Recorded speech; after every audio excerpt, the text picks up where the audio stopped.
સુરતમાંથી એક સકારાત્મક અને ગૌરવ વધારતી ખબર સામે આવી રહી છે। વિદેશથી આવેલી મહિલાનો કિંમતી મોબાઈલ ગુમ થવા છતાં સુરત પોલીસે ગણતરીની કલાકોમાં તેને પરત મેળવી આપ્યો।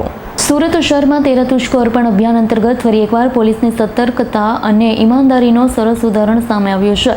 જર્મની દેશની એક મહિલા ભારત પ્રવાસ દરમિયાન વડોદરાથી ટ્રેન મારફતે સુરત આવે, રેલવે સ્ટેશન પરથી હોટલ જવા માટે ઓટો રિક્ષામાં બેસી ત્યારે ગેલેક્સી હોટલ જતા દરમિયાન મહિલાનો અંદાજિત 40,000નો Google Pixel 9A mobile auto રિક્ષામાં ભૂલાઈ ગયો। મોબાઈલ ગુમ થતાં મહિલાએ તરત જ મૈદરપુરા પોલીસનો સંપર્ક કર્યો। પોલીસ દ્વારા તાત્કાલિક તપાસ હાથ ધરવામાં આવી। 30થી વધુ સીસીટીવી કેમેરાના ફૂટેજ ચેક કરી ઓટો રિક્ષાની ઓળખ કરવામાં આવી।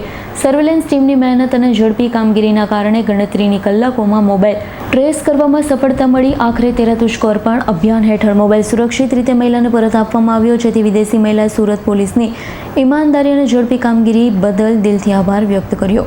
Bureau report, S9 news, Surat. અમારી તમામ માહિતીથી અપડેટ રહેવા માટે જોડાયેલા રહો S9 ન્યૂઝ સાથે।